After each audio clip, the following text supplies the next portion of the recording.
आम रूपमा एमाले एक्लै चुनाव लड्छ सबै ठाउँमा, आम रूपमा। हामी त त्यही कुरा काङ्ग्रेसलाई पनि भनिरहेको छौँ, 8 छ भने एक्लै लड्नुहोस् चुनाव भनिरहेको छौँ। छैन भने मिलेर लडे हुन्छ, हामीलाई आपत्ति छैन, जोसित लड्ने तयार। किनभने एउटा गठबन्धन त हामीले पहिला 74 सालमा फेस गरिसकेकै छौँ नि, त्योभन्दा चर्को केही पनि हुनेवाला छैन। किनभने त्यो बेला उहाँहरूमा अझ अलिअलि रापताप थियो होला माओवादी सहितको कङ्ग्रेसमा, अब अहिले त त्यो पनि जम्मै शिथिल भइसकेको स्थिति छ। त्यस कारणले गर्दाखेरि राम्रो के हुन्छ भने कङ्ग्रेसले पनि आफै लडाइ हुन्छ, हामी पनि लड्छौँ, प्रचण्डजी पनि लड्नुहोस्, माधव नेपालजी पनि लड्नुहोस्, अथवा माधव नेपालजी र प्रचण्ड मिसेर लड्नुहोस्, आपत्ति भएन। त्यो त उहाँहरूको पार्टीको के गर्छ उहाँहरूले जान्ने कुरा हामीले भन्न मिलेन। हामी चाहिँ आम रूपमा आफ्नो पार्टी सबै ठाउँमा चुनाव आफै लड्छ। कुनै कुनै स्थानीय तहमा कोही साथीहरूले स्थानीय तालमेल मिलाउँछ भन्नु भने हामी रोक्दैनौँ उहाँहरूलाई। तर एउटा कुरा चाहिँ म अझै स्पष्ट पारिदिन्छु, हाम्रो पार्टीले माधव नेपालजीको पार्टीसित तालमेल कहीँ पनि गर्दैन। तपाईँहरू संसद किन चल्न दिनुहुन्न? संसद किन नचलाएको त उहाँहरूले? मेरो त भनाइ त्यही हो के, मेरो जिज्ञासा। एउटा शब्द प्रयोग गर्ने अनुमति पाऊँ। हामीले अहिले सरकार संसदलाई अवरोध गरेका छौँ, तपाईँले शब्द अवरोध भनेर भन्नुभयो कि हामीले संसदमा विरोध गरिरहेका छौँ। अवरोध त केही पनि भएको छैन नि। यो अहिले जुन व्यथितिको बजेटको कुरा गरेँ नि मैले, प्रतिस्थापन विधेयक अन्तर्गत भएन र त्यसलाई रोक्यो त हाम्रो विरोधले। हाम्रो अवरोध थियो भने त रोकिनु पर्थ्यो नि, रोकिएन नि। पार्टी फुट्यो नि, हाम्रो फुटाउन ल्याएका चाहिँ अध्यादेशहरू हाम्रो अवरोधले रोकेन नि। विरोध हो, हाम्रो विरोध छ, जारी छ। विरोध किन भनेर सोध्नुहुन्छ भने म जवाफ दिन्छु नि त्यसमा त। विरोध किन भने दुईवटा कारणले। एउटा सभामुखले गर्नुभएको व्यथितिमा, सभामुखले के गर्नुभयो भने एउटा पार्टीले निकालेका मान्छेलाई छ्याँड भएर आँखा झिमिको गर्दा निकालिदिनु भयो। किनभने पार्टीले निर्णय गरेपछि डेमोक्रेसीमा त्यो सांसद रहेन। प्रभु शाह हिँड्नुभयो, टोपबहादुर रायमेजी हिँड्नुभयो, रामबहादुर थापा हिँड्नुभयो, इत्यादि इत्यादि। अब अगाडि पनि त्यस्तो छन्। पहिला चाहिँ सरिता गिरी लगायतको नि कथा यही नै हुन्। झिमिक्क गर्दा उनीहरूको त गयो नि, चोइट भयो नि सबै।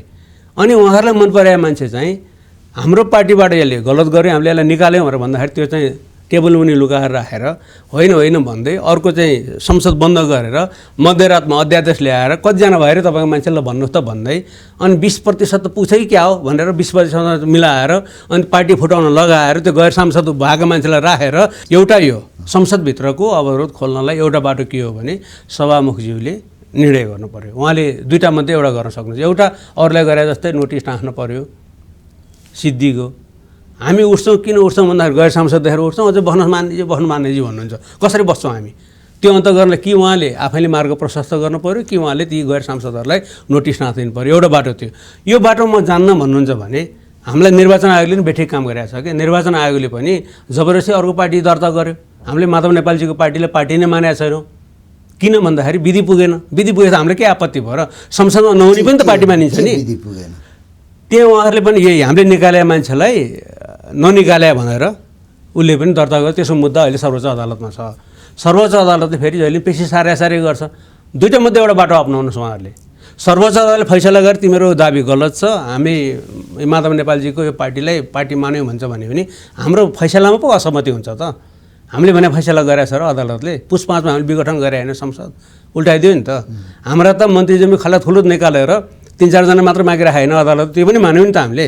कुरा त त्यो हो। त्यस कारणले गर्दा के अदालतले गरिदियोस्, आपत्ति भएन। मान्छेहरू के भन्छन् भने यो संसद चल्न त्यहाँको तपाईँहरूको विरोध चाहिँ केपी ओलीले विघटन गरिराखेको संसदलाई पुनर्स्थापित गरेका कारणले त्यो चल्न नदिएर भए पनि त्यो जस्टिफाई गर्न खोजिराख्नु भएको छ। त्यस्तो भए त हामी अहिले चुनाव गरेर भन्थ्यौँ नि त। हामीले त्यो भनिरहेको छैन। हामीले त स्थानीय तहको चुनाव भनिरहेको छौँ। तपाईँलाई कम्फर्टेबल भएको बेलामा चुनाव गर्न भनिरहेको छौँ। ठिकै छ नि त। यसमा जवाफदेही भइगयो नि त। केपी ओलीलाई तह लगाउनलाई दुईवटा बाटो छ। एउटा सभामुखले गर्ने दुईवटा निर्णयमध्ये एउटा गर्नुहोस्, त्यो उहाँले गर्न अदालतले फैसला गरोस्, आपत्ति भएन नि त। त्यसपछि यो इस्यु त सिद्धियो। त्यसपछि कसरी चलाउनु चाहिँ उहाँहरू पार्लियामेन्ट हेरौँला नि त। हामी के ल्याउनु छ गतिला कुराहरू, हामीलाई त के आपत्ति भयो र? आफ्नो कुरा त हामी सडकमा भन्नेले त्यहाँ पनि त भन्छौँ होला नि त। तत्कालीन समयमा नवौँ महाधिवेशनमा चाहिँ हामीले प्रतिस्पर्धा प्यानल बनाएर प्रतिस्पर्धा गर्दाखेरि माधव नेपालसितको प्यानलमा रहनुभएका साथीहरू तत्कालीन समयमा प्रतिस्पर्धामा केपी ओलीको प्यानलमा रहेर पनि पछि माधव नेपालसित जोडिनुभएका साथीहरू वैचारिक बहस हुँदा अथवा चाहिँ पार्टीभित्र विवाद हुँदा माधव नेपाललाई साथ दिएका साथीहरू 10 बुँदे नाममा चाहिँ माधव नेपालले पार्टी फुटाउनु आँट्नुभयो। यो गलत बाटो छ त्यसलाई छोडेर आउनुभयो र उहाँहरू आएपछि अहिले एमाले हुनुभएको छ उहाँहरू। अब उहाँहरू हामी सबै एमाले छौँ, हामी कोही केपी ओली मात्रै पनि छैनौँ। उहाँहरू माधव नेपालबाट उछिटेर आ भन्ने पनि भएन, कोही प्रचण्डबाट आ भन्ने रहेन। हामी सबै अहिले एमाले छौँ। हामी सबैको नेता, हामी सबैको अध्यक्ष केपी ओली हुनुहुन्छ। एमसिसीको प्रस्ताव आयो अथवा संसदमा चाहिँ नै प्रस्तुत भयो भने तपाईँहरूको समर्थन हुन्छ? हाम्रो धारणा एकदम स्पष्ट रूपमा राखिहाल्छौँ। त्यतिखेर हामी के गर्छौँ भन्ने कुरो चाहिँ त्यतिखेर भनि नै हाल्छौँ। अहिले हामी किन बोलिरहेको छैनौँ त्यो प्रश्न गर्नुहोस् न मलाई, भनिहाल्छु नि। हामी अहिले किन बोलिरहेको छैनौँ भने अहिले गठबन्धनमा रहेकाहरू जसको बिजनेस हो नि, यो बिजनेस भने त गठबन्धनमा रहेका मान्छेहरूको हो नि त। यहाँ इन्डिभिजुअल तपाईँको धारणा के मेरो धारणा केले केही अर्थ राख्दैन। बाहिर हल्ला गरेर काम छैन होइन, त्यहाँ त काम गर्नु पऱ्यो नि। अहिले गठबन्धनमा एउटै मत छँदै छैन, ल्याउँछ कि ल्याउँदैन पत्ता छैन। हामी किन बोल्ने?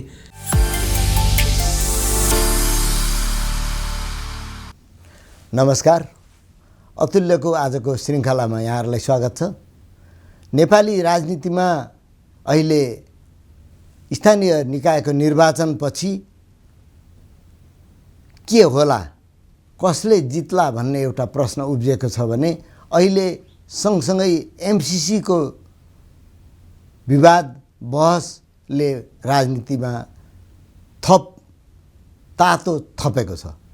यो राजनीति एमसिसी र स्थानीय निकायको निर्वाचन एकातिर छ भने संसद अवरोधको घटनाले यो तातेको हो कि सेलाएको चाहिँ हो भन्ने प्रश्न पनि सँगसँगै छ। यिनै प्रश्नको उत्तर खोज्न आज हामीले नेकपा एमालेका उपमहासचिव तत्कालीन प्रधानमन्त्री केपी शर्मा ओलीको प्रमुख सल्लाहकार भएर अझ बढी चर्चित हुनुभएका विष्णु रिमाललाई हाम्रो कार्यक्रममा निम्ताएका छौँ। स्वागत छ यहाँलाई। धन्यवाद, नमस्कार। अहिले एमाले के गर्दैछ? तपाईँहरू अब महाधिवेशनको प्रकरण सिद्धियो, त्यसपछि सरकारबाट पनि बाहिरिएको 6 महिना भइसक्यो। अहिले एमाले केमा व्यस्त छ? एमाले त 8 वर्षपछि आफ्नो सङ्गठन परिचालन गर्दैछ।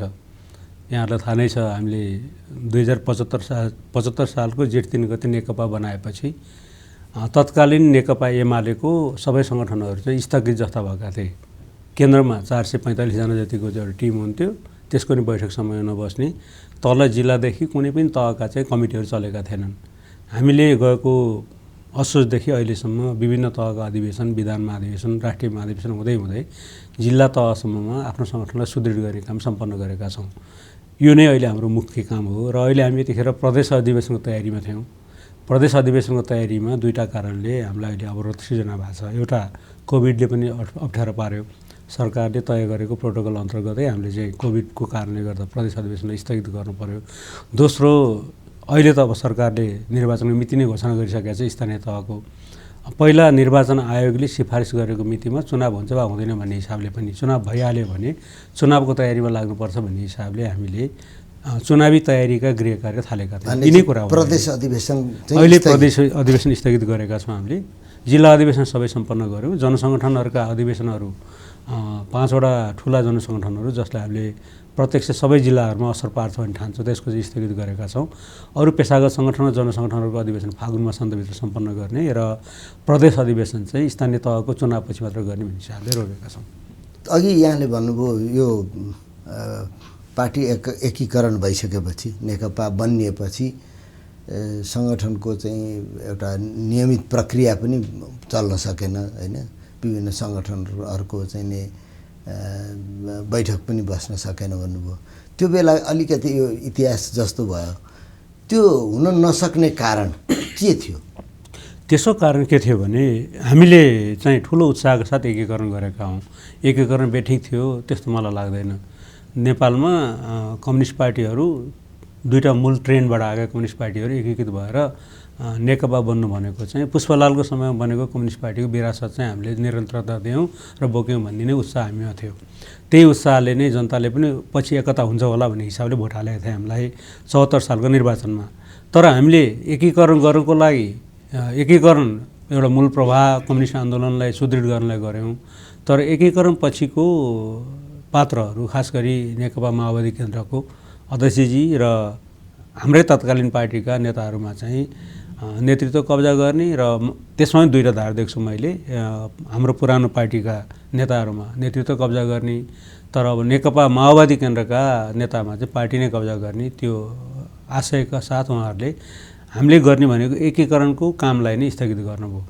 3 महिनाभित्र पार्टीको एकीकरण सम्पन्न गर्ने भनेका थियौँ हामीले, सबै कमिटी भङ्ग गरे। यदि 3 महिनाभित्र एकीकरण गर्ने भनेर भनेका थिएनौँ भने सबै कमिटी भङ्ग हुँदैन थिए, त्यहाँ एकता संयोजन समिति बन्थ्यो होला र काम आफ्नो ढङ्गले चल्थ्यो होला।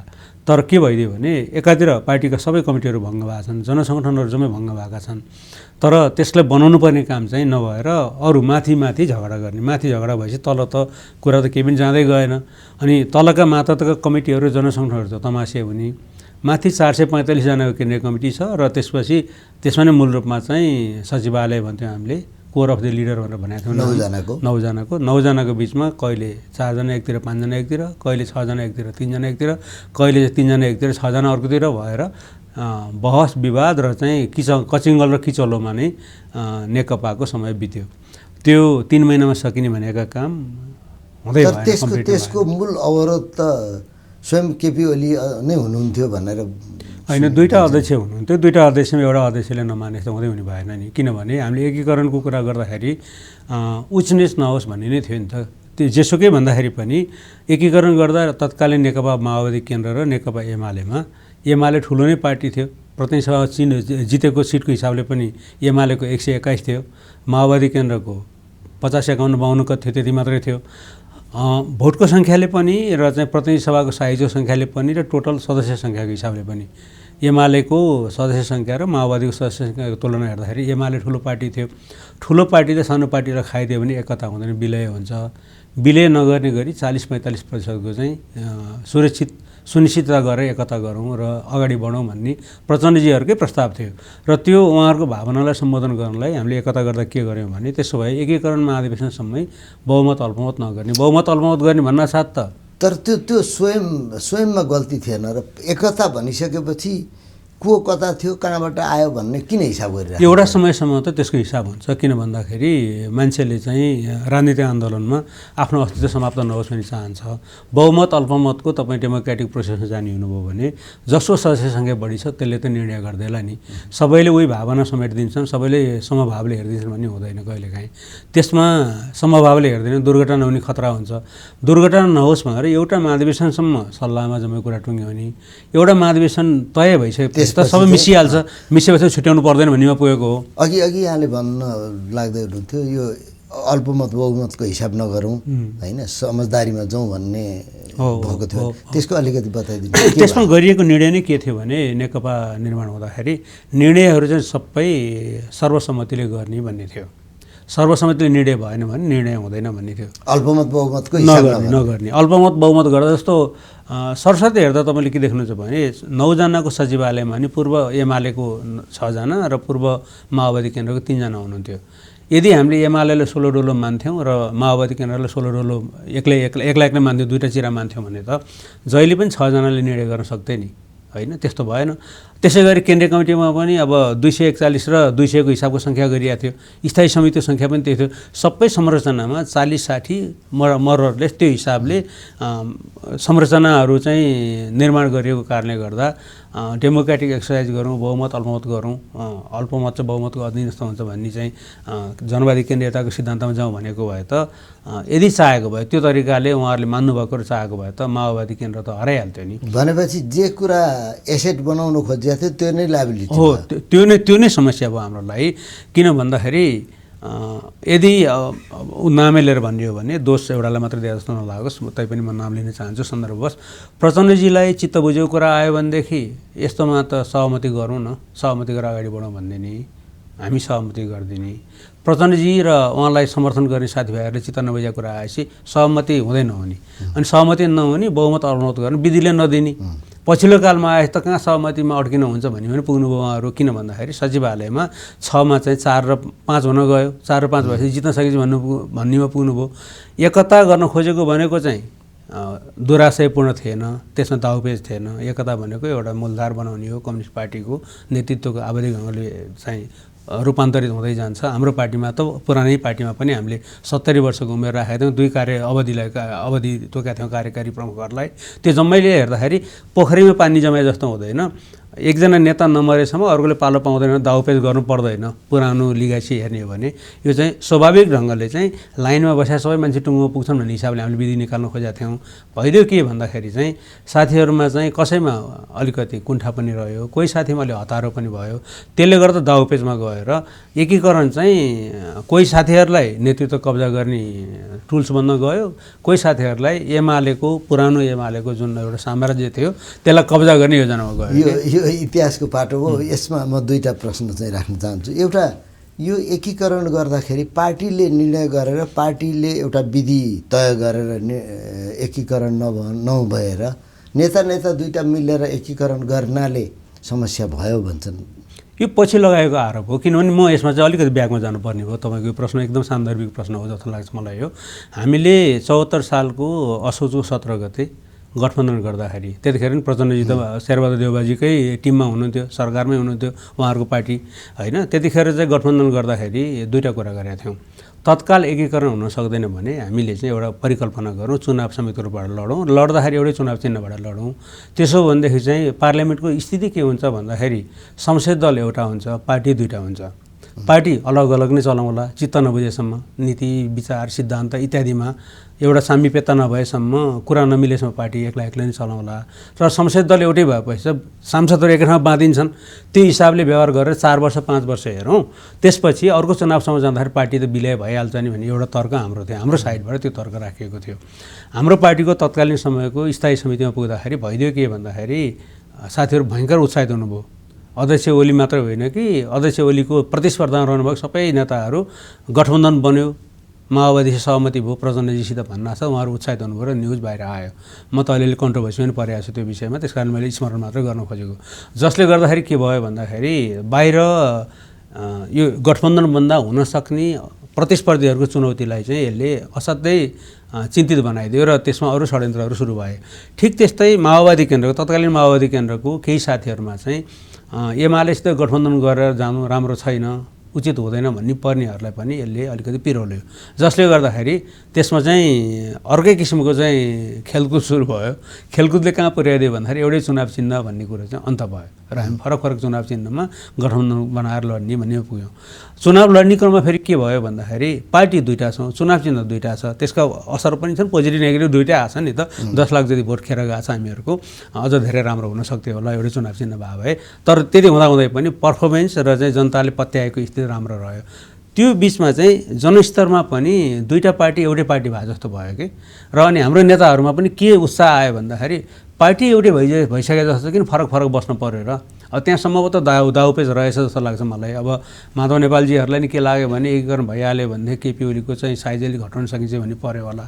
अब हामीहरूमा के उत्साह रह्यो भने एउटा अवधिसम्म जान्छ, 2 जना अध्यक्षको चाहिँ निर्णय गरेका थियौँ हामीले। अर्कोचोटि गएपछि 2 चरणभन्दा नबस्ने भए केपी ओलीले त छोडि नै हाल्नुहुन्छ। उहाँले बोल्दाखेरि पनि बोल्नु भएको छ, म यो क्लास दोहोऱ्याउने मान्छे होइन भनेर त्यसरी जानुपर्छ, पार्टी सोलिड भएर जान्छ र एउटा नयाँ चाहिँ संस्कृति विकास गरेर सकिन्छ, 5 वर्ष सरकार कट्छ भन्ने हामीहरूलाई पनि लाग्यो। यो दुईवटा दाउपेचको बिचमा पछि गएपछि भइदियो के भन्दाखेरि चाहिँ अब पहिला पार्टी एकता नगरुन्जेलसम्म चाहिँ दुईवटा पार्टीका कार्यकर्ताहरू नेताहरू एउटै पार्टी जस्तो देखिने, पार्टी एकीकरण गरिसकेपछि चाहिँ तेल र पानी जस्तो भएको हुन गयो। जसले गर्दाखेरि एकता अगाडिको उत्साह चाहिँ एकता भइसकेपछि मर्दै गयो।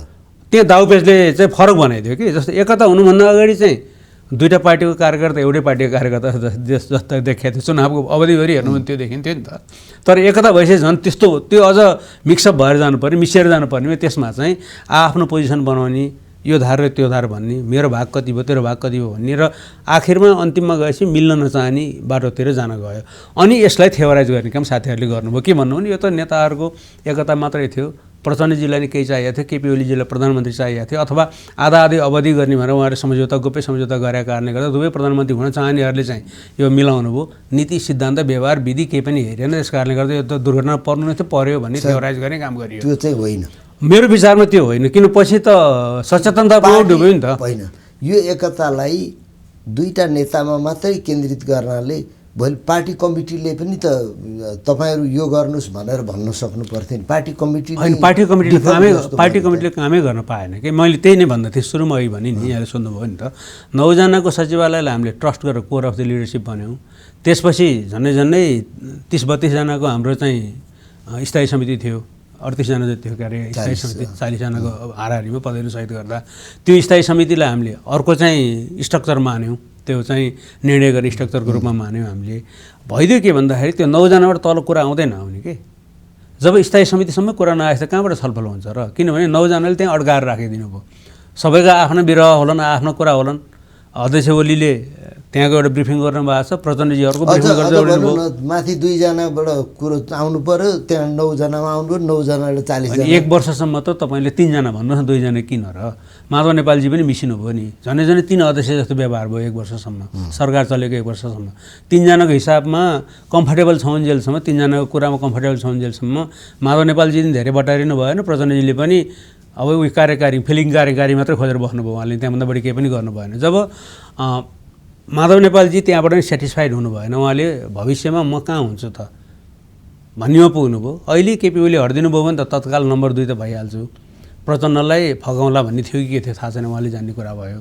प्रचण्डजीको आफ्नै हिसाब किताब रह्यो, त्यो भइसकेपछि अनि त्यहाँबाट उहाँहरू हुँडा लिन थाल्नुभयो कि। त्यसले गर्दाखेरि जब नेताहरूमा दाउपेच सुरु हुन्छ नि, सिद्धान्त व्यवहार भनेर हामीले जुन देखेको ठुलो सपना छ नि, त्यो सपना त अब परिहाल्छ नि। इन टोटल यो विषय हेर्दाखेरि इन टोटल एकता गरिएको पार्टीको म्यानेजमेन्ट चाहिँ राम्रो भएन र एकता भङ्ग भयो। एकताको बाटोमा हिँडिएन, सिधा शब्द चाहिँ त्यो उचित होला जस्तो लाग्यो। हामी हिँड्नु खोजेको एकताको बाटो, अनि भइदियो के भन्दाखेरि कब्जा गर्ने दाउपेच, त्यसले गर्दाखेरि हामी भणखालोमा यो प्रकरणलाई यहाँ राखौँ र यो एकता प्रक्रिया र एकताको जुन अवधिमा भएको खिचमिच, त्यो कुरा र बहुमतको सरकार, अझ लगभग 2/3 बहुमतको सरकार गिरेको विषय तपाईँहरूको महाधिवेशनमा समीक्षाको विषय बन्यो कि बनेन? समीक्षाको विषय बन्यो नि, किन नभन्ने हाम्रो प्रतिवेदनमा हामीले उल्लेख गरेका छौँ। र यहाँसम्म कि हामीले त अघिल्लो चुनावदेखि सरकार भङ्ग भएकोसम्म प्रत्येक माइलस्टोनको बारेमा व्याख्या गरेका छौँ। 9औं महाधिवेशनदेखि 10औं महाधिवेशनसम्मको अवधिमा झन्डै 7-8 वर्षै भयो नि, त्यो त होइन, 6 वर्ष चान्चुन भयो। 6 वर्ष अवधिको चाहिँ सबै चाहिँ कालखण्डको सबै दाउपेचहरूको सबै तिता मिठा कुराहरू चाहिँ हामीले चाहिँ विश्लेषणमा राखेका छौँ। त्यो किन राखेका छौँ, त्यसमा पनि निष्कर्ष के हो भने एकता गलत थिएन। अब एउटा भनौँ न, यहाँले अब प्रसङ्गवश उठाउनु खोज्नु भएको जस्तो लाग्यो मलाई। अघि सुरुमा चाहिँ नीति विचार सिद्धान्त नभइकन नेताहरू मात्र मिलेर कहाँ पार्टी टिक्छ र? कम्युनिस्ट पार्टी अथवा कुनै पनि पार्टी विचार सिद्धान्तले पो बन्ने हो त, जबरजस्ती मान्छे मिलेर मात्रै हुन्छ र? क्लब त होइन नि कम्युनिस्ट पार्टी, आशय त्यही होला भन्ने मेरो अन्दाज छ होइन। त्यो हिसाबले हेर्दाखेरि प्रचण्डजीसित सहकार्य थाल्नु अगाडि त व्यापक छलफल भएको विषय भनेको के हो भने, हामीले भन्ने गरेको जनताको बहुदलीय जनवाद र तपाईँहरूले भन्ने गर्नुभएको 21औं शताब्दीमा जनवाद भन्ने भिन्नता छ कि छैन, अथवा त्यसो छुट्टै कि पुटिङ हो कि होइन भन्दा उहाँहरूसित 1 पेज पनि रहन्छ डकुमेन्ट, होइन उस्तै हो केही छैन उस्तै हो भन्ने थियो। हाम्रो पार्टीको राजनीतिक पत्रिका मुखपत्र नवयुगमा प्रचण्डजीले दिनुभएको अन्तर्वार्तामा नि उहाँको व्याख्या त बहुदलीय जनवादमा हामीले गरेको व्याख्याभन्दा पृथक केही पनि थिएन। त्यो मोर्चा बन्नुभन्दा अगाडिको कुरा गर्दैछु म। त्यो हिसाबले सिङ्गो माओवादी पार्टीहरूले, पार्टीमा रहेका साथीभाइहरूले के भन्नुहुन्थ्यो भने, हाम्रोमा फोर्स छ, हामी हुन्डरी जस्तै आयौँ, आन्दोलन हौँ, हामी यङ मान्छे पनि छौँ हामीहरू, तर हामी कहाँ चाहिँ व्यवस्थापन पनि छैन, कमिटी प्रणाली लथालिङ्ग छ। एमालेमा आइयो भने तपाईँहरूको छ, हामीसित मान्छे छ, यो मिसिए चाहिँ नयाँ शक्ति तयार हुन्छ भन्ने इमान्दार खालका तत्कालीन माओवादी केन्द्रका साथीहरूको भनाइ थियो। त्यो हामीलाई पनि मन परेको कुरा हो।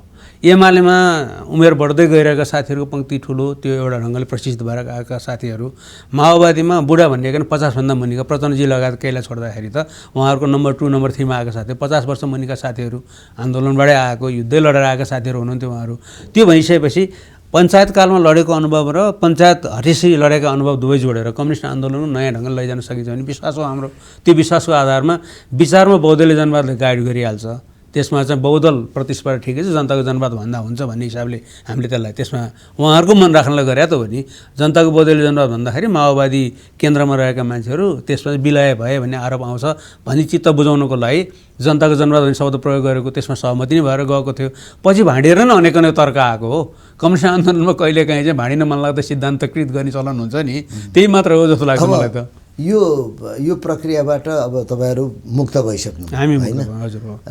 माओवादी आफ्नो ठाउँमा गयो, एमाले भित्रै पनि भएका अल्पमत अथवा फरक मत राख्नेहरू अलग भए। अब महाधिवेशन पछि सुदृढ भयो, कि अझै पनि फेरि खिचमिच छ? अनि खिचमिच छैन। म अझ यसलाई यसरी भन्न चाहन्छु, हामीले बनेको नेकपाको निरन्तरता भनेको छौँ। यसलाई निरन्तरता भनेको भन्नको लागि भनेको होइन। जस्तो प्रचण्डसित रहेका कतिपय मानिस त हामीसित आए नि त, होइन? हामीसित आए, नेताहरू नेकपा माओवादीका नेताहरू आउनुभयो होइन, उहाँहरू आउनुभयो। प्रचण्डको म त अझ यसलाई यसरी भन्छु, हिजोको दिनमा प्रचण्डको लिगेसी बोक्ने, त्यहाँभित्र विभिन्न धाराहरू छन् भनेर भनिन्छ, उहाँको लिगेसी बोक्ने मान्छेहरू, बाबुरामजीको लिगेसी बोक्ने मान्छेहरू र मोहन वैद्यको लिगेसी बोक्ने मान्छेहरू, तिनै ट्रेन जुन माओवादी केन्द्रमा थियो त्यो त हामीसित रह्यो। हामीसित रहेका साथीहरू त कोही पनि माओवादीमा जानु भएन नि। उछिटेर जानुभयो माधव नेपालजीहरूले, छुट्टै पार्टी बनाउनु भएको छ अहिले, त्यो अर्कै भयो। भनेपछि तत्कालीन माओवादी केन्द्रका मान्छे सहितको र एमाले, यो नयाँ एमाले भनौँ न, अहिले चाहिँ गएको सालको फागुन 23 गतेपछिको एमाले, यो एमाले चाहिँ नेकपाको लिगेसीको रूपमा आयो। हामीभित्र अहिले विचारको चाहिँ विविधता छैन, विचारको एकता छ। भीम रावलजी अथवा घनश्याम भुसाल लगायत नामै लिनुपर्दा यी साथीहरूको एडजस्टमेन्ट कस्तो छ त? होइन, भीम रावलजी चुनाव लड्नुभयो, चुनाव लडेर उहाँले अध्यक्ष पदमा पनि चुनाव हार्नुभयो र केन्द्रीय सदस्य पनि हार्नुभयो। दुवैमा हारेपछि उहाँ केन्द्रीय कमिटीमा हुनुहुन्न। अब त्यसपछि कानुनी हिसाबले उहाँले पाउने स्थान छ, उहाँले चाहेमा प्रब्लम हुँदै भएन। प्रतिस्पर्धा गरेपछि आउने परिणाम त सबैले स्वीकार्नु परिहाल्यो। घनश्याम भुसालजी हाम्रो पार्टीको स्थायी समितिमा हुनुहुन्छ, पदाधिकारी पछि नम्बर 1 उहाँको नम्बर छ हाम्रो पार्टीमा, र उहाँले अर्थ तथा योजना विभाग हेर्नुहुन्छ हाम्रो पार्टीको। त्यस कारणले गर्दा उहाँ त्यही काम गरिरहनु भएको छ। त्यही नै हो। त्यस कारणले गर्दाखेरि दुईजना नामै भन्नुहुन्छ भने दुईजनाको स्थिति यो हो। र अब अहिले कुन ट्रेन भन्ने एमालेमा अहिले छैन। 10 बुँदे, 8 बुँदे, 12 बुँदे अथवा विभिन्न बुँदे भन्ने पनि छैन। त्यो जम्मै भनेको चाहिँ 10 बुँदेका 10, त्यो सबै त्यो जम्मै 10 बुँदेका त अब 10 भाइ भन्दै थिए नि, त्यो 10 भाइ पनि होइन नि त। 10 बुँदे धेरै भाइहरू हो नि त, तलदेखि माथिसम्मकै साथीहरू हुनुहुन्छ नि त। त्यसमा त्यो धारै त्यो धार 10 बुँदा चाहिँ अब त्यो अझ यसरी बुझ्नु, अझ त्यसमा हामीले आपत्ति मान्नु पर्दैन। कोही साथीहरूले आपत्ति नै मान्नुहुन्न। तत्कालीन समयमा नवौँ महाधिवेशनमा चाहिँ हामीले प्रतिस्पर्धा प्यानल बनाएर प्रतिस्पर्धा गर्दाखेरि माधव नेपालसितको प्यानलमा रहनुभएका साथीहरू, तत्कालीन समयमा प्रतिस्पर्धामा केपी ओलीको प्यानलमा रहेर पनि पछि माधव नेपालसित जोडिनुभएका साथीहरू, वैचारिक बहस हुँदा अथवा चाहिँ पार्टीभित्र विवाद हुँदा माधव नेपाललाई साथ दिएका साथीहरू 10 बुँदे नाममा चाहिँ माधव नेपालले पार्टी फुटाउनु आँट्नुभयो। यो गलत बाटो छ, त्यसलाई छोडेर आउनुभयो र उहाँहरू आएपछि अहिले एमाले हुनुभएको छ उहाँहरू। अब उहाँहरू हामी सबै एमाले छौँ, हामी कोही केपी ओली मात्रै पनि छैनौँ। उहाँहरू माधव नेपालबाट उछिटेर आ भन्ने पनि भएन, कोही प्रचण्डबाट आ भन्ने रहेन। हामी सबै अहिले एमाले छौँ। हामी सबैको नेता, हामी सबैको अध्यक्ष केपी ओली हुनुहुन्छ। स्थिति हो अहिले। अब अलिकति सरकारपट्टि जाउँ। अब सरकार, तपाईँहरूको सरकार गएको 6 महिना भयो, 7 महिना लाग्यो। 7 महिना लाग्यो। अब 6 महिनाका बिचमा आजै एउटा न्युज हेर्दै थिएँ, 6 खरबभन्दा बढी चाहिँ नै व्यापार घाटा भइसक्यो यो अवधिमा। धेरै हामी आर्थिक हिसाबले पछाडि पऱ्यौँ भन्ने छ। अब गठबन्धनको सरकार आफ्नै हिसाबमा छ। तपाईँहरूले संसद चल्न नदिएका कारणले कतिपय कुराहरू अगाडि बढ्न सकेनन् भन्ने पनि छन्। संसद र होइन, यसमा पनि म भनौँला, संसद र सरकारको पोर पर्फर्मेन्सको बिचमा कुनै सम्बन्ध छैन होइन। यो व्यापार घाटा हुनुमा चाहिँ संसद नचलेकोले व्यापार घाटा भन्ने निष्कर्ष निकाल्यो भने त गलतै गरिहाल्छौँ हामीले। तर अब गभर्नमेन्टलाई 6 महिना संसदमा त मान्छेले कुरा उठाउन पाउँछ, कुरा उठाएर हुन्छ, काम गर्नु पर्यो नि। एउटा प्रोजेक्ट गर्यो त यो सरकारले, सर गरेन नि त। 6 महिना 7 महिनामा एउटा नयाँ काम थालेन। गर्यो के त भन्दाखेरि चाहिँ गलत काम। एउटा उदाहरण दिन्छु, गलत काम भनेर आरोप नलगा भन्नु नि सक्नुहुन्छ आएज पत्रकार तपाईँले। मलाई पनि आरोप लगाउन मन छैन, किनभने अर्थमन्त्री जनार्दन शर्मालाई मैले व्यक्तिगत रूपबाट चाहिँ टिप्पणी गर्नु पनि ठान्दिनँ। मिल्ने साथी हुनुहुन्थ्यो उहाँ, पहिला हामी एउटै पार्टीमा थियौँ कुनै समय 2-3 वर्ष होइन, अलि हकिने मान्छे हो। तर उहाँले गर्नुभयो के भन्दाखेरि चाहिँ मुलुकलाई साह्रै नै अप्ठ्यारो पर्ने, अर्थतन्त्र सबै सीमा भाँचिने खालको कामलाई प्रशय दिनु। एउटा उदाहरण दिन्छु, यो सरकारले 5 स्टार होटेलले चाहिँ महँगा गाडी भित्राउन चाहेमा कति सङ्ख्या पनि होइन, सबै भन्सार माफ गर्ने निर्णय गर्यो। त्यसबाट चाहिँ के हुन्छ असन्तुलन तपाईँले बुझिहाल्नुहुन्छ। तपाईँ जतिको साथीले महँगा गाडी, जसमा हाम्रो गाडीहरूमा त 250-300% ट्याक्स लाग्छ नि त, भन्सार ट्याक्स लाग्छ नि त। त्यसले दुईवटा काम गर्छ, एउटा राजस्व बढ्छ, अर्को गलत महँगा चिजहरू अनावश्यक आयात हुँदैन। अर्थतन्त्रको त कुरा त्यही हो नि, एउटा नियन्त्रण गर्नलाई ट्याक्स लगाइन्छ, अर्को कमाउनलाई ट्याक्स लगाइन्छ। यहाँ कमाइ पनि भएन, नियन्त्रण पनि भएन, एउटा गलत काम त्यो गरिहाल्नुभयो। दोस्रो, उहाँहरूले दीर्घकालीन रूपमा असर पर्ने के निर्णय गर्नुभएको छ भने स्रोत नखोएको सम्पत्तिलाई आउन दिने, त्यो चाहिँ हाइड्रो लगायतमा लगानी गर्न दिने, कहाँबाट ल्याइस पैसा भन्दै नभन्ने, मनी लाउन्ड्रिङ छोडिदिनु तपाईँ, सम्पत्ति शुद्धिकरण कुरा नि छोडिदिनुहोस्। त्यसरी लगानी गरेर यदि कुनै हाइड्रो चल्यो अथवा कुनै कम्पनी चल्यो भने आउने 21 वर्षसम्म त्यसलाई ट्याक्स नलाग्ने भनेर निर्णय गर्नुभयो। त्यो त उहाँहरूले अहिले मात्र होइन कि आउने 21 वर्षसम्म नि खराब पैसाबाट मुलुकलाई ठग्ने, त्यसबाट मुलुकले के फाइदा भयो त? ट्याक्स पनि नआउने, अनि गलत पैसा हो कि शुद्ध पैसा थाहा पाउनु नपाउने, हामी अन्तर्राष्ट्रिय रूपमा डामिनु पर्ने, अनि मुलुकमा चाहिँ चलेको बर व्यवसायबाट सानो तपाईँले किराना पसलेलाई चाहिँ तपाईँ ट्याक्स लगाउनुहुन्छ। फरेन मनी आयो नि है, फरेन मनी आएर त देखियो नि त। फरेन मनी सरले सोध्नुभयो अहिले मलाई चाहिँ व्यापार घाटा, म व्यापार घाटामा धेरै चिन्तित हुनु। फरेन करेन्सी होइन, व्यापार घाटामा हो एक्ज्याक्टली त्यो भन्नु खोजेँ मैले। त्यो थियो व्यापार घाटा त मुलुकमा सधैँ थियो, पहिला पनि, पहिला कम थियो अहिले बढ्यो भन्ने मात्रै हो। फरेन करेन्सी यही अवधिमा आजकै न्युजमा जानुभयो भने यही अवधिमा हामीले छोड्दाखेरि 1 खर्बभन्दा बढी चाहिँ वैदेशिक मुद्रा सञ्चित थियो। अहिले त्यसको त्योभन्दा बढी चाहिँ माइनस भएर गयो होइन, सञ्चित छैन। अहिले हामीसित भएको सञ्चितबाट 6.5 महिनालाई पनि मालवस्तु धान्न पुग्दैन, किनभने अन्तर्राष्ट्रिय प्र्याक्टिसमा इकोनोमिक टर्ममा भन्छु म, धेरै इकोनोमिस्टहरूले पनि भन्नु होला, 6.8 महिनासम्मलाई धान्न सक्ने सञ्चितलाई चाहिँ ब्यालेन्स मान्छन्, त्यो जिरोमा मान्छन्। त्योभन्दा ओह्रालो लागेपछि मान्छे हात्तिन्छन् होइन। हामी त 7 महिना 10 महिना 12 महिनासम्मको गरेका थियौँ नि त। हामीले छोड्दा 2 महिनालाई पुग्ने चाहिँ सञ्चित छोडेर हिँडेको हो नि त, 6 महिना अगाडि छोड्दा। अहिले त्यो 6 महिनालाई नपुग्ने तहमा झरेछ, अझ 5 महिनामा झरेको छ, स्थिति त्यो छ। म अर्को पनि तपाईँलाई उदाहरण दिन्छु। हाम्रो अध्यक्षज्यूले देशको स्थितिको बारेमा पत्रकार सम्मेलन गर्न चाहनु भएको थियो। कोरोनाको कारणले गर्दाखेरि चाहिँ त्यो के अरे यो प्रोटोकलको कारणले गर्दा वक्तव्य जारी गऱ्यौँ हामीले। वक्तव्य जारी गर्दाखेरि उहाँले चाहिँ अहिले सरकारले चलाउनु पाउने पैसा राष्ट्रिय ढुकुटीमा छैन भन्ने सङ्केत गर्नुभएको थियो। माघ 14 गतेको तपाईँले तथ्याङ्क हेर्नुभयो भने जम्मा हामीले चलाउनु पाउने, सरकारले खर्च गर्नु पाउने पैसा भनेको 9 अर्ब 47 करोड मात्रै थियो।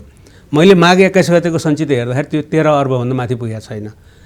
तपाईँको ट्याक्स पनि उठेको छैन, सञ्चित पनि छैन। पुष्मा शान्तबाट हामी यता आइसक्यौँ होइन। त्यो हेर्ने भने त तपाईँ 6 महिना हिसाब गर्नु भनेपछि त्यो माघ 14 गते 9 अर्ब 47 करोड मात्र बाँकी थियो।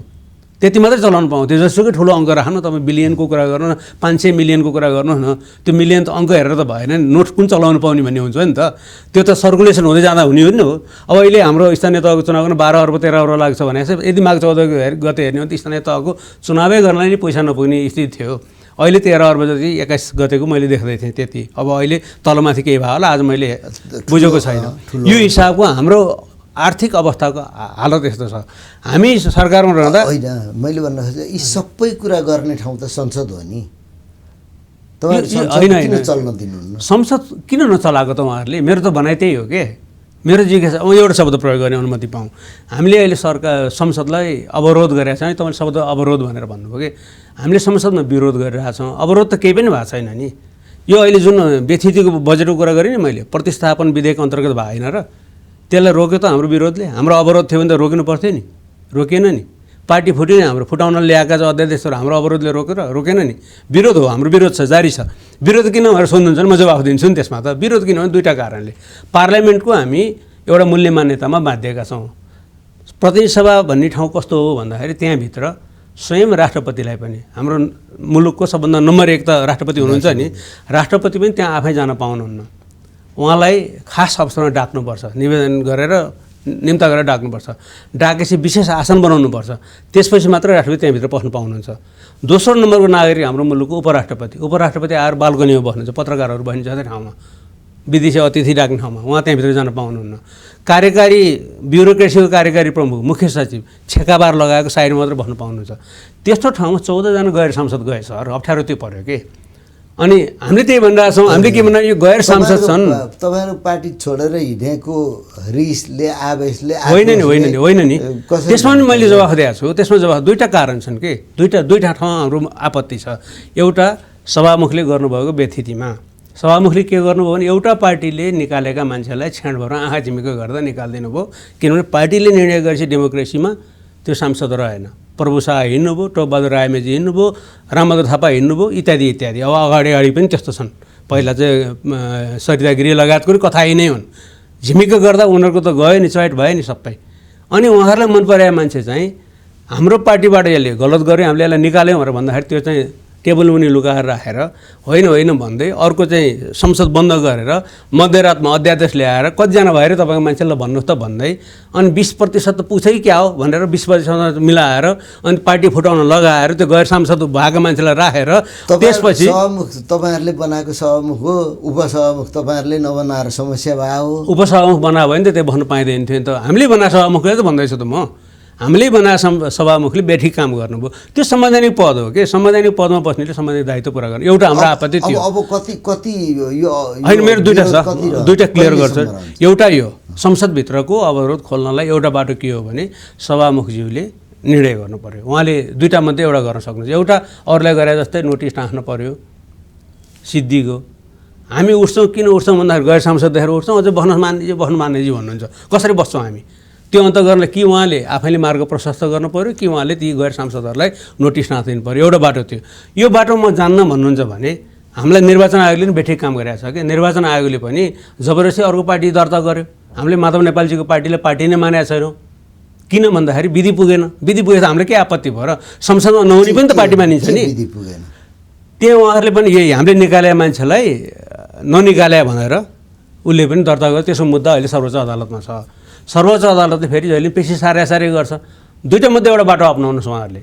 सर्वोच्च अदालतले फैसला गरे तिम्रो दाबी गलत छ, हामी माधव नेपालजीको यो पार्टीलाई पार्टी मान्यौँ भन्छ भने हाम्रो फैसलामा पो असहमति हुन्छ त। हामीले भने फैसला गरेछ र अदालतले पुस 5 मा हामीले विघटन गरे होइन, संसद उल्टाइदियो नि त। हाम्रा त मन्त्रीजमी खलातखुलुत निकालेर 3-4 जना मात्र मागिराखे होइन अदालत, त्यो पनि मान्यौँ नि त हामीले। कुरा त त्यो हो। त्यस कारणले गर्दा के अदालतले गरिदियोस्, आपत्ति भएन। मान्छेहरू के भन्छन् भने यो संसद चल्न त्यहाँको तपाईँहरूको विरोध चाहिँ केपी ओलीले विघटन गरिराखेको संसदलाई पुनर्स्थापित गरेका कारणले त्यो चल्न नदिएर भए पनि त्यो जस्टिफाई गर्न खोजिराख्नु भएको छ भने। त्यस्तो भए त हामी अहिले चुनाव गरेर भन्थ्यौँ नि त। हामीले त्यो भनिरहेको छैन। हामीले त स्थानीय तहको चुनाव भनिरहेको छौँ। तपाईँलाई कम्फर्टेबल भएको बेलामा चुनाव गर्न भनिरहेको छौँ। ठिकै छ नि त। यसमा जवाफदेही भइगयो भने त केपी ओलीलाई तह लगाउनलाई दुईवटा बाटो छ। एउटा सभामुखले गर्ने दुईवटा निर्णयमध्ये एउटा गर्नुहोस्, त्यो उहाँले गर्न अदालतले फैसला गरोस्, आपत्ति भएन नि त। त्यसपछि यो इस्यु त सिद्धियो। त्यसपछि कसरी चलाउनु चाहिँ उहाँहरू पार्लियामेन्ट हेरौँला नि त। हामी के ल्याउनु छ गतिला कुराहरू, हामीलाई त के आपत्ति भयो र? आफ्नो कुरा त हामी सडकमा भन्नेले त्यहाँ पनि त भन्छौँ होला नि त। अब अलिकति यो एमसिसीतिर जाउँ जस्तो लाग्यो। एमसिसी भन्ने जुन छ अहिले चर्चामा, अमेरिकी सहायताको कुरो होइन, $50 करोड कुरा, त्यसमा तपाईँहरूको पार्टीले तपाईँहरूको सरकार हुँदाखेरि लगेर संसदमा चाहिँ दर्ता गराउनु भयो होइन, त्यसलाई अगाडि बढाउनु भयो। अहिले आएर चाहिँ फेरि रिजर्भमा बस्नुको कारण के? हामी अहिले पनि त्यही भनिरहेको छौँ त। पहिले जे भने त्यही भनिरहेको छौँ त। कहाँ रिजर्भै छैन त। सभामुखले यो बिजनेस किन रोकेको? हाम्रो प्रश्न त्यहाँ पनि त्यही हो। दुईवटा सभामुख खेप्यौँ नि त्यतिखेर, आफ्नै पार्टीका सभामुख महराजी र अग्नि सापकोटाजी।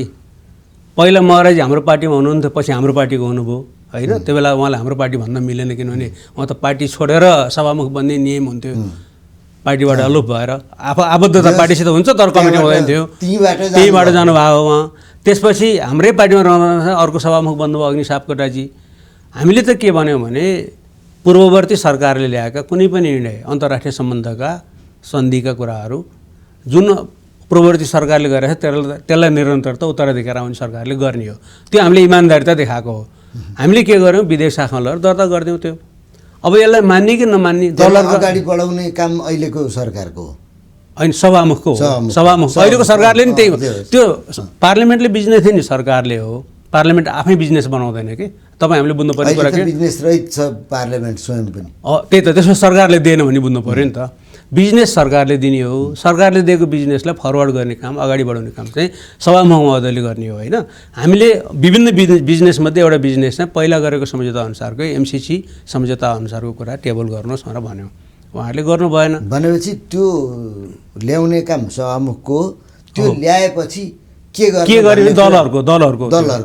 दलहरूले व्हिप जारी गरेर आफ्नो दलको धारणा यो गर भनेर भन्छन् कि अथवा सांसदहरूले तिमीहरू इन्डिभिजुअल राय व्यक्त गरेर आफ्नो भन्छन् कि त्यो भनेको जनप्रतिनिधिको आफ्नो अधिकार हो, त्यसलाई अङ्कुश लगाउन पाइँदैन।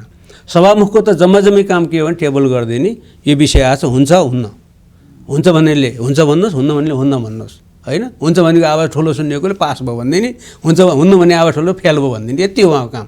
सभामुख बनिदिने त्यतिको लागि त्यही काम नगरेर बिगारिदिनु भयो उहाँले। जोसुकै बनोस् के प्रधानमन्त्री। एमसिसीको प्रस्ताव आयो अथवा संसदमा चाहिँ नै प्रस्तुत भयो भने तपाईँहरूको समर्थन हुन्छ? हाम्रो धारणा एकदम स्पष्ट रूपमा राखिहाल्छौँ त्यतिखेर। हामी के गर्छौँ भन्ने कुरो चाहिँ त्यतिखेर भनि नै हाल्छौँ। अहिले हामी किन बोलिरहेको छैन त्यो प्रश्न गर्नुहोस् न मलाई, म भनिहाल्छु नि। हामी अहिले किन बोलिरहेको छैनौँ भने अहिले गठबन्धनमा रहेकाहरू जसको बिजनेस हो नि, यो बिजनेस भने त गठबन्धनमा रहेका मान्छेहरूको हो नि त। यहाँ इन्डिभिजुअल तपाईँको धारणा के मेरो धारणा केले केही अर्थ राख्दैन। बाहिर हल्ला गरेर काम छैन होइन, त्यहाँ त काम गर्नु पऱ्यो नि। अहिले गठबन्धनमा एउटै मत छँदै छैन, ल्याउँछ कि ल्याउँदैन पत्ता छैन। हामी किन बोल्ने? हामी के भनिरहेछौँ भने तापके नतातिकन बिँड तातेर गर्ने कि हात बोल्ने त हो नि। रोटी सेकाउनु तापके तात्नु पऱ्यो नि, तापके त तातेकै छैन। काङ्ग्रेसै एउटा सेक्सन अझ साइलेन्ट छ। यद्यपि शेरबहादुरजीले बोलिरहनु भएको छ, प्रधानमन्त्रीज्यूले होइन। अब प्रचण्डजी चुप हुनुहुन्छ, उहाँको मान्छेहरू उफ्री बोलिरहनु भएको छ। चिठी लेखिसक्नुभयो भने छ। त्यही त अचम्म छ। दुईजना मिलेर चिठी लेख्नु भएको हिसाबले हेर्दाखेरि दुवै पार्टीको धारणा त्यही रहेछ भने बुझिन्छ। यदि त्यही धारणा थियो भने 5 महिना अगाडि लेखेको चिठी लेख्नेले, त्यो लेख्नेले आफैले गरेको सम्झौता पारित गर्न हामीले चाहिँ अब अगाडि बढाउँदा किन नगरेको, किन विरोध गरेको, किन केपी ओलीलाई अप्ठ्यारो पारेको? माधव नेपालजी के छ उहाँहरूको? हाम्रो पार्टीमा पहिला रहँदा माधव नेपालजीको विरोध थियो जस्तो लाग्दैन मलाई एमसिसीको बारेमा। तर झलनाथजी विरोधमा हुनुहुन्छ। सुरुमा उहाँको पनि थिएन, पछि अब यही उल्झिँदै गएपछि भएको त हो नि। त्यतिखेर त दुईचोटिमा कार्यदलको संयोजक बनिसक्नुभयो होइन। पहिला हाम्रो नेकपा पनि हुनुहुन्थ्यो, अहिले गठबन्धनमा पनि हुनुभएछ उहाँले के प्रतिवेदन दिनुहुन्छ के छ उहाँहरूको कुरा भयो, त्यहाँ धेरै टिप्पणी गर्न मिलेन मैले। यदि एमसिसीको मुद्दा होइन अहिलेको सरकारले अब निर्वाचनपछि धकेल्ने कोसिसमा जस्तो बुझिन्छ होइन, त्यसो गर्यो भने यसले हाम्रो वैदेशिक सम्बन्ध, वैदेशिक सहायताको विषय के हुन्छ जस्तो लाग्छ? कुनै पनि विषयमा सर मलाई के लाग्छ भने यो द्विपक्षीय सम्बन्धको कुराहरू होइन, त्यो चाहे अनुदान सहयोगको कुरा होस् अथवा ऋण अनुदानको कुरा होस् अथवा ऋण सहायताको कुरा होस् अथवा अन्य अन्य किसिमका द्विपक्षीय बहुपक्षीय अन्तर्राष्ट्रिय जगतसित गर्ने सम्झौता हो, यसलाई गिजोल्नु हुँदैन। हामीलाई के अधिकार छ भने यो काममा हामी लाग्छौँ, यो काममा लाग्दैनौँ भन्ने हामीलाई अधिकार छ। एउटा चाहिँ सार्वभौम सत्ता सम्पन्न मुलुक भएको नाताले कुनै सहयोग लिने वा नलिने भन्ने हामी हक राख्छौँ। त्यो सरकारले सही गरिसकेपछि तर त्यही त त्यस कारणले म के भन्दैछु भने पहिल्यै सोच्ने कुरा हो नि। हाम्रा पनि त जिज्ञासा थियो होला नि त, हामीले त केही भनेनौँ नि त, अगाडि बढाउनु हो। किनभने झलनासीको पालामा सुरु भएर रहेछ, अनि महराजी चाहिँ परराष्ट्र मन्त्री हुँदाखेरि गएर कुरा फाइनल गरेर आउनु भएको रहेछ।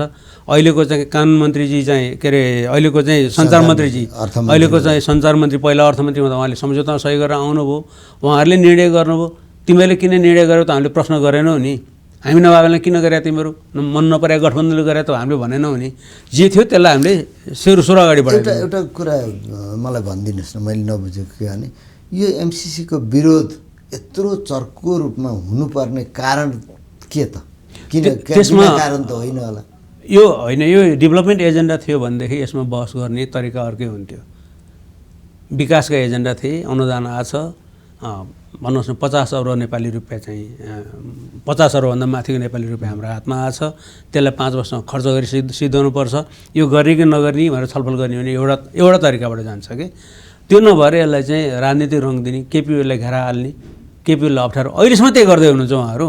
हिजो हामीले विधेयक शाखामा दर्ता गर्दा नि घेरै हाल्नुभयो, सभामुखलाई एउटाले रोक्ने अर्को चुप लाएर बस्ने गर्नुभयो गठबन्धनका साथीहरू। हाम्रै पार्टीका नि तत्कालीन पार्टीका नेताहरू दायाँ बायाँ लाएर उफ्रेर बस्नु, केही सबै होइन केही होइन, त्यसरी लाग्नुभयो होइन। अब अहिले पनि स्थिति के देख्छु मैले भन्दाखेरि गठबन्धनभित्र उहाँहरू हुनुहुन्छ, उहाँहरूकै हातमा छ, उहाँहरूले गरेर सम्झौता उहाँहरूकै हातमा छ। उहाँहरू के गर्दै हुनुहुन्छ, आफूले गरेर सम्झौता अध्ययन गरेर भन्नु भएको छ कि म सम्झौताको पात्र थिइनँ र मैले पढ्नु पऱ्यो भनेदेखि मैले अध्ययन गर्नु भने सही कुरा होला कि। तर भइदियो के भन्दाखेरि आफै सम्झौता गर्ने, त्यो पनि एक दिनमा गरेर सम्झौता होइन नि, त्यो त रातारात गरे पनि होइन, वर्षौँ लागेको छ। वर्षौँ लगाएर हरेक लाइन पढी उहाँहरू सम्झौता गर्ने, अनि आज आएर चाहिँ जनतालाई ढाँट्नलाई त भन्नु पऱ्यो नि। यो राष्ट्रियता विरोधी छ, यसबाट चाहिँ नि अमेरिकी सेना आउँछ भन्ने खालको कुरा इन्डो पेसिफिक रणनीति अन्तर्गत यो हो भन्ने यो विषय उठाउने त तपाईँहरूको पार्टीको नेता परराष्ट्र मन्त्री हुनुहुन्थ्यो प्रदीप ग्यावाली, उहाँ अमेरिका गएर आएपछि सुरु भएको हो नि। यो केबाट भयो? त्यो त घेरा हाल्नलाई जे पनि भन्ने भयो नि त, भनेर मिलेन र जे पनि भन्न मिल्यो नि। केपी ओलीका विरुद्ध लगाएका आरोपहरू अहिले एउटा स्वतन्त्र नागरिक भएर सोध्नुहोस् त, सही छन् र ती? सरकारले के गर्यो कसो गर्यो उठाइएको कुरा एउटा उदाहरण दिउँ न। ललिता निवास काण्ड चर्चित भयो होइन, बालुवाटार जग्गा काण्ड। बालुवाटारमा चाहिँ जग्गा चाहिँ सरकारी जग्गा चाहिँ अतिक्रमित गरियो भनेर हामीले कार्यदल बनायौँ। कार्यदलले रिपोर्ट दियो र कार्यदलको रिपोर्ट अनुसार कारबाही अगाडि बढाउँ भन्यो। प्रचार कस्तो गरियो भने ललिता निवासको जग्गा चाहिँ केपी ओलीले खर्लप खाइराखेको थियो, अब यसलाई उठाउनुपर्छ त गरियो नि होइन। यो तरिकाको एमाले विरोधी न्यारेटिभ तयार गर्ने काम गरिरहेछ कि। 38 क्विन्टल सुन 38 क्विन्टल सुन हामीले तस्कर समात्दै आयो, तस्कर समाउने हामी, उल्टो चाहिँ हामीले गाली खाने, त्यही होइन त भएको कुरो। ओम्नी तपाईँले भन्न मन लागेको थियो होला, ओम्नी हुँदै नभएको आरोप। यो सबै हुनुको पछाडि के कारण? खालि तपाईँहरूकै विरोधका लागि मात्रै? दुईटा कारण देख्छु म। एउटा होइन यस्तो मिडियासँगको रिलेसन अथवा नागरिक समाजसँगको रिलेसनलाई तपाईँहरूले ध्यान नदिएको भन्ने लाग्दैन? अब हामीले ध्यान नदिएर रहेछौँ, ध्यान दिउँला होइन, हाम्रो ध्यानै नपुगेको ध्यान दिउँला नि त, त्यसो सुध्रै हुन्थ्यो नि त। सङ्गतै नगएर साथीहरू त हुनुहुन्न नि त मिडिया सोसाइटीतिर पनि, मिडियातिर पनि। आम सञ्चार माध्यममा जम्मै सङ्गतै गरेर साथी हो, कुरा नगरे पनि होइन। त्यही मात्र भए त ठुलो कुरो भएन। हाम्रो ढङ्ग नपुगेको कारणले गर्दा, हामीले ध्यान नदिएको कारणले गर्दा साथीहरू रिसाउनु भएछ कार्य भनेर गएर नमस्कार पनि गरौँ सम्झाउला। तर कुरो त त्यो मात्र होइन रहेछ नि त। हामीलाई मन नपराउने भनेको हाम्रो पार्टीलाई, हाम्रो आन्दोलनलाई मन नपराउनेहरू, चाहे त्यो सिमानाभित्रका हुन् अथवा सिमानाभन्दा बाहिरका हुन्, कोही छन् भने तिनीहरू सबै एक भए भन्ने मलाई लाग्छ। अब यो चुनाव हुँदैछ होइन, अब चुनावमा लिम्पियाधुरासम्मै हाम्रो बुथ बस्छ, त्यो बस्नु पऱ्यो नि त, सरकारले गर्नु पऱ्यो नि त्यो कुरो। अस्ति हामीले जनगणनाको बेलामा पनि उठायौँ नि त कुरो त। आफ्नो भूभागमा त चुनाव त गराउनु पऱ्यो नि। तपाईँहरू पार्टी कमिटी छ त्यहाँ? छैन भने जाउँला नि, बनाउला नि, सक्यौँ भने। सबै ठाउँ कमिटी नगरेको छैन, हामी त्यहाँ रहन्छ, अर्कोले बनाए भएको पार्टी, कति ठुलो कुरा पऱ्यो त्यो। सबै ठाउँमा त नहुन नि सक्छ नि त। हामी अहिले 2 नम्बर क्षेत्रमा अब संसद हेर्ने हो भने हामी कान्छो छौँ नि त त्यहाँ होइन, त्यस्तो हुन्छ नि त आन्दोलनमा। अब यो चुनाव घोषणा भइसकेपछि कतिपय पार्टीहरूले त्यसको विरुद्धमा पनि बोलेका छन् होइन। प्रदेश 2 को त हाम्रो शरद सिंह भण्डारीजीको वक्तव्य हेरिरहेको थिएँ होइन।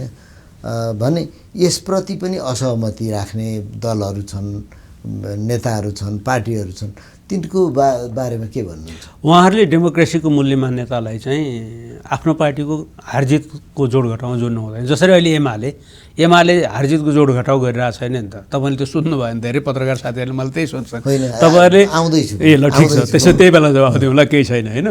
यो हारजितको रणनीतिमा डेमोक्रेसीको बेसिक भ्यालुहरूलाई हामीले हिसाब किताब गर्नु हुँदैन होइन। जस्तो उदाहरणलाई होइन, चुनाव हारजितकै कुरा हो नि, चुनावमा हारजितको नगरे किन चुनाव जित्ने मात्रै चुनाव लड्छौँ भने कसरी तपाईँको चाहिँ प्रतिस्पर्धात्मक सोच समाज बन्छ त? त्यसो भए सधैँ त्यसो हुन्छ? त्यसो भए त कब्जा गरे भइगयो नि त। सबै चुनाव त जितिँदैन नि। त्यसो भए त हामीले 275 सिट जित्नु पर्ने नि, चुनावै नगर्नु पर्ने नि। शेरबहादुरजीले किन चुनावको नेतृत्व गरे त योभन्दा अगाडि पनि? कुरो त त्यो हो नि। त्यस कारणले चुनाव भनेको हार र जित हुन्छ।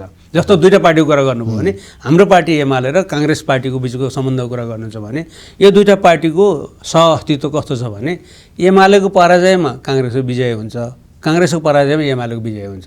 त्यही हो सत्य कुरा। यो सत्य कुरा बुझेर प्रतिस्पर्धा गर्नु पर्यो। कहिले एमाले सरकार चलाउला, कहिले चाहिँ काङ्ग्रेसले चलाउला। अरू त जम्मै सेटेलाइट त छन् नि। भन्नुहुन्छ नि प्रधानमन्त्रीले मैले यतिचोटि तपाईँलाई प्रधानमन्त्री बनाइदिएँ भन्नुहुन्छ सबैलाई के उहाँले। उहाँ आफै त प्रधानमन्त्री बस्ने योग्यता राख्नुहुन्न त।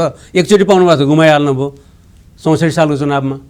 कुरो त त्यही हो नि त, टिकेन नि त साथीको त। त्यो टिकाउन त केपी ओलीले पनि सक्नु भएन नि। ठिक छ, त्यसमा त हामी अहिले पनि हामी त भनिरहेको छैनौँ नि त, तँलाई बनाइदिउँ मलाई बनाइदिउँ भनिरहेको छैनौँ नि त। हामी बनला नबने नबनाउला भनेर बसिरहेको छौँ नि त। हाम्रो त कुरा स्पष्ट कि यही नै छ। अब स्थानीय निकाय निर्वाचन आउँदैछ, यसमा तपाईँहरूको पहिलेभन्दा अलि मासतिर आउँछ या पहिलेकैमा आउँछ या तलतिर गिर्छ, के सजिलो जवाफ के होला जस्तो लाग्छ तपाईँको यो प्रश्नलाई भने 74 सालमा पनि यस्तै गठबन्धन थियो। एमाले एक्लै चुनाव लडेको थियो, अरूले गठबन्धन गरेर तालमेल मिलाएर चुनाव लडेका थिए र परिणाम तपाईँ हामी सबैलाई थाहा छ। 74 सालमा एमाले जुन ठाउँमा थियो एमाले त्यो ठाउँबाट तल गएको छैन जनमतको हिसाबले। दुईवटा म उदाहरण दिन्छु। विभाजन अनि त्यही तपाईँले भन्नुहुन्छ विभाजनको कुरा सोध्नुहुन्छ भन्ने मलाई थाहा छ नि त, मलाई थाहा छ नि त। त्यस कारणले गर्दा यदि विभाजनै थिएन भने त 74 भन्दा धेरै अगाडि थियो भनेर भनिहाल्थेँ मैले।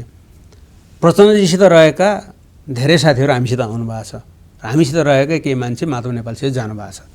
त्यो बराबर हिसाब गर्नुहुन्छ भने आउने त टाउको आएको छन्, उता त तलै गएको छ भन्नु। फेदका मान्छे कसैले चिनेको छैन, नाम आएको छैन बाहिर। त्यस कारणले हो नि त। दिनदिनै यत्रो विधि कसरी आयो त? अस्ति पर्सामा हाम्रो अध्यक्षले चाहिँ त्यो एउटा गाविसको अध्यक्षलाई प्रवेश गराउँदाखेरि त्यो उम्लेको मान्छे के त जम्मै एमाले मात्रै गएको हुन्छ त्यहाँ प्रवेश गर्न त तिनै हो नि त। जाले मियाँको नेतृत्वमा आएन र। त्यस कारण यस्ता धेरै ठाउँमा छन्। धनकुटामा हेर्नुहोस् तपाईँ, झापामा हेर्नुहोस् तपाईँ, धनगढीमा हेर्नुहोस् तपाईँ विभिन्न ठाउँमा छ चलिरहेको छ। म सबै ठाउँको नाम लिन सकिरहेको छैन अहिले। त्यस कारणले गर्दाखेरि जुन क्षतिपूर्ति भएको छ नि, तपाईँ जनप्रतिनिधि हिसाबले भन्नुहुन्छ भने नि माधव नेपालसित जोडिएर जानुभएका साथीहरू लेस देन 10% हो, 9.94%, त्यही नै हो, 84%, 9.84% हो। त्यो पनि वडा सदस्यसहित हिसाब गरेको है, त्यो मेयर उपमेयर माथिको मात्रै होइन, त्यो हिसाबले हो। त्यहाँभन्दा बढी होइन जनप्रतिनिधि।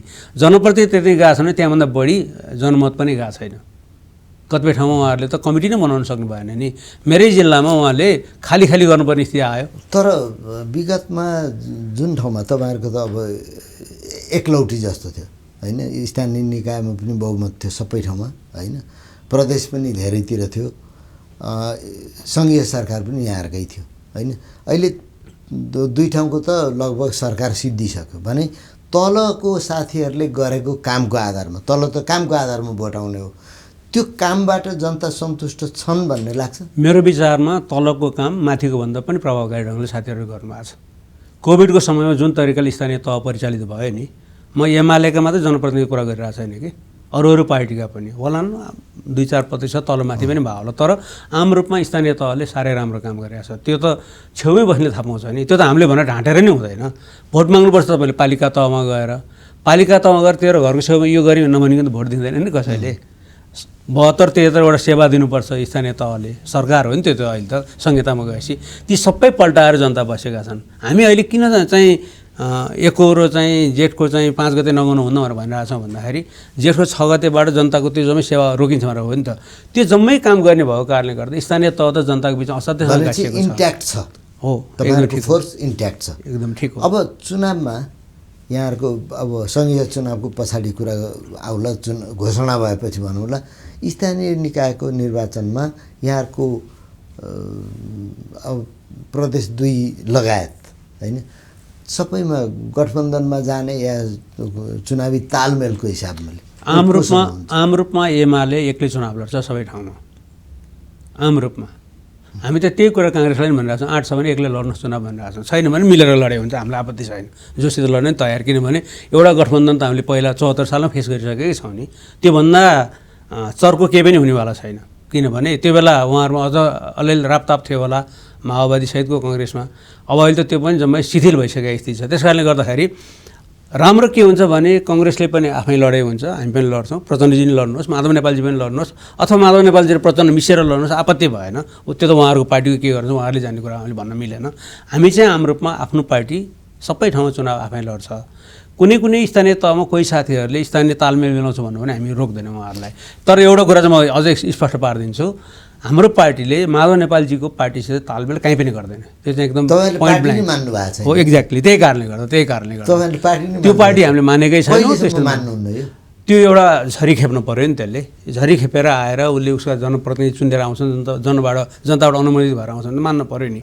सिट कति छ भने हिसाब हुँदैन नि त, सिटै नभएला नि त पार्टी त मानेको छौँ नि हामीले, त्यो हो कुरो। अन्तिममा हामी अन्तिममा आइपुग्यौँ। यो अहिले यो तालमेलको कुरा गर्दा मान्छेहरू के भन्छन् भने माधव नेपालको समाजवादी पार्टी, त्यसपछि प्रचण्डजीको पार्टी, त्यसपछि उपेन्द्र यादवको पार्टी एउटा गठबन्धन होइन, काङ्ग्रेस एक्लै, तपाईँहरू राप्रपा र महन्त ठाकुरको लोसपा होइन, त्यो एकतिर हुन्छ भन्छन् नि। मान्छेको आकलन हो। अब उपेन्द्रजीको पार्टीकै पनि हालत सुन्दैछु मैले, समाचार सही हो भने है, अर्काको पार्टीको बारेमा बोल्न राम्रो हुँदैन हामीले मिडियामा होइन।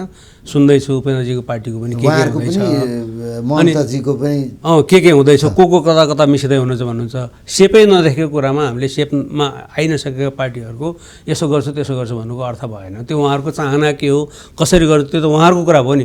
उहाँहरूले हामीलाई एप्रोच गर्नुभएछ भने यदि तलका जनता हाम्रो जनप्रतिनिधिहरूको पनि यसमा ठिकै छ भन्नुभएछ भने हामी एउटा निर्णय लिन्छौँ। हामी स्थानीय तहको चुनावमा मूलतः तलकै काममा भर पर्छौँ कि अहिले तलबाट जे आउँछ हो। किनभने अहिले हामीले घोषणा के गर्छ, मलाई 1-2जनाले सोधे पनि, तपाईँले त्यो पनि सोध्नु होला भने डर लागेको थियो मलाई। डर होइन, त्यसको जवाफ दिनु पर्ला म तयार थिएँ। एमसिसी एजेन्डा बन्छ स्थानीय तहमा, के भनेर जवाफ दिनुहुन्छ तपाईँहरू भनेर मलाई धेरैले सोध्नुभयो कि। हाम्रो लागि त्यो कुनै पनि एजेन्डा होइन। हाम्रो लागि त 5 वर्ष अगाडि हामीले गर्छौँ भनेको काम स्थानीय तहमा र अहिले गर्न सकेका कामको चाहिँ लिस्ट निकाल्छौँ, फेरिस्ट निकाल्छौँ। के गरिस् भन्दा यो गरेँ भन्छौँ, किन आयो भन्दा यति काम गर्न बाँकी छ भनेर आउँछौँ। अनि यो काम अर्काले गर्न सक्दैन भन्ने हाम्रो दलिल हुन्छ त्यहाँनिर कि। अब त्यसो भएदेखि अबको निर्वाचनमा यसअघि राम्रो काम गर्ने स्थानीय निकायका पदाधिकारीहरूले पुनः चान्स पाउने सम्भावना बढी छ किन नहुनु राम्रो काम गर्ने नपाउने कुरै भएन नि पाउँछन् अधिकांश हो किनभने एउटा स्थानीय तहमा प्रमुख उपप्रमुख 2 चोटि भन्दा 3 चोटि बन्न पाउँदैन संविधानले बन्द गरेको छ त्यो एकचोटि उहाँहरूको हक लाग्छ र राम्रो काम गर्नेहरूले पाउँछन् तर त्यहाँ पार्टी तल टाइअप हुन्छ तलको पार्टीको मूल्याङ्कन आउला त्यही नै हो कुरो राम्रो भन्ने शब्द प्रयोग गरौँ राम्रो काम गर्नेहरूले त पाउँछन् अवश्य पाउँछन् अब तपाईँसँग अरू कुरा गर्न मन थियो प्रधानमन्त्रीको प्रमुख सल्लाहकार हुँदाखेरि तपाईँले खेपेका आलोचना र जनताका प्रश्न धेरै थिए ती धेरैचोटि भन्नु पनि भयो होला मेरै कार्यक्रममा पनि सोध्न मन थियो समयले साथ दिएन आजलाई हाम्रो कुराकानी यहीँ सकौँ होला हस् धन्यवाद हुन्छ आज विष्णु रिमालजीसँग कुराकानी यहीँ टुङ्गिन्छ अर्को बिहिबार फेरि भेट हुन्छौँ अतुल्य टिमलाई बिदा दिनुहोस् माउन्टेन टेलिभिजन हेर्दै गर्नुहोला नमस्कार